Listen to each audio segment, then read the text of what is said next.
Namaste and welcome back to today's episode of Mahabharata Matters. In the previous episode, we saw that Radheya Karna had died on the battlefield. All his curses had decided to fructify at that moment. Fate had played its way. Some of them felt that they saw a glow leaving his body and ascending towards the skies. It was midday, but the sun seemed to be sinking in gloom at the loss of his dear son Radheya. Karna had breathed his last, but his face was glorious and shining. He wanted to repay the debt of Duryōdhana's friendship with his life, and he had achieved what he wanted. The entire Kaurava army was in terrible shock. It was only 7 days ago he had entered the battlefield, but he had accomplished so much. Krishna and Arjuna blew their conches. They hurried to Yudhishthira in his camp where he was still recovering. Arjuna fell at the feet of his brother to get the blessings upon his victorious accomplishment. Yudhishthira went himself to the battlefield to see the slain war hero. He was relieved. Radheya was a constant threat on his mind. He feared for the life of Arjuna. Now with Radheya gone, he could relax.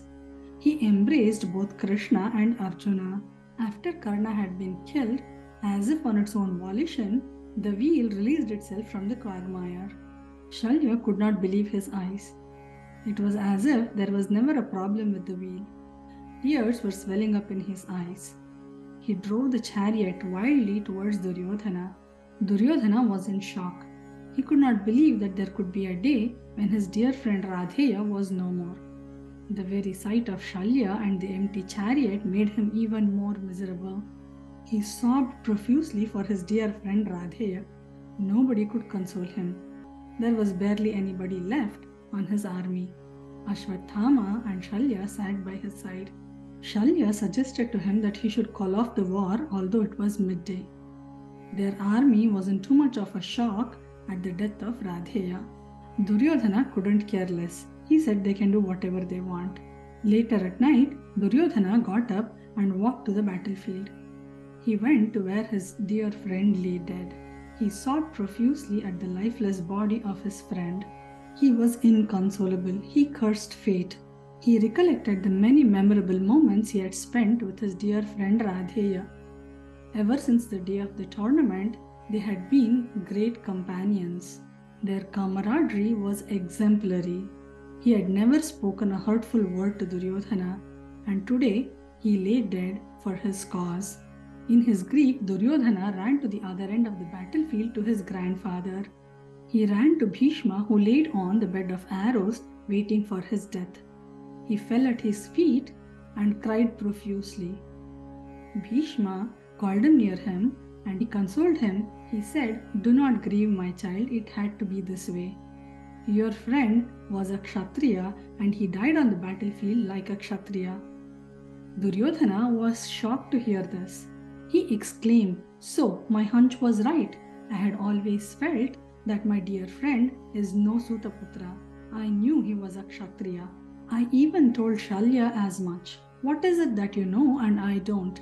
Please tell me and I will reveal it to the world.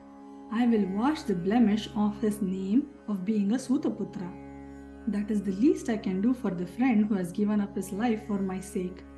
Bhishma said, "It was your friend's wish that I should not share this with you before his death, and also that you should not share until your death. If you promise to honor your friend's wish, I will tell you about his birth secret." Duryōdhana promised to keep his secret and honor his friend's wish. That is when Bhishma said, "Your friend was a Kaunteya, not a Radheya. He was the glorious child of Kunti and his Ishtadevata Surya Bhagavan. He was the eldest of all the Pandava brothers." Duryōdhana could not believe what he had just heard. He exclaimed, "The Pandavas were my dear friend Radheya's brothers, and he knew it, and he still stayed with me because he loved me?"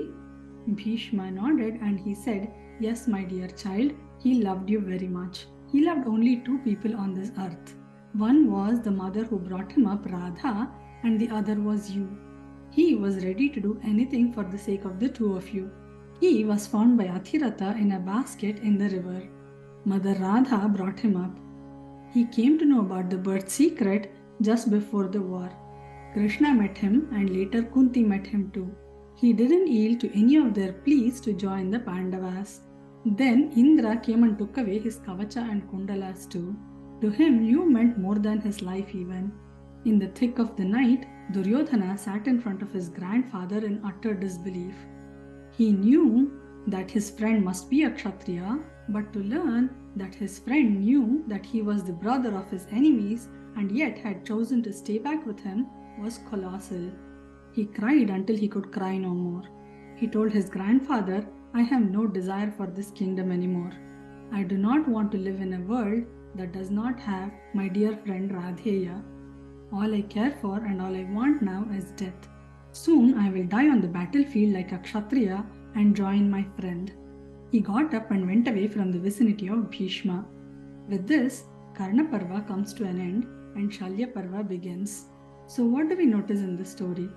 Duryodhana's vairagya or dispassion for the kingdom was too little too late. If only he realized this a few days ago, the world could have been saved from so much devastation. With these thoughts, we come to the end of today's episode.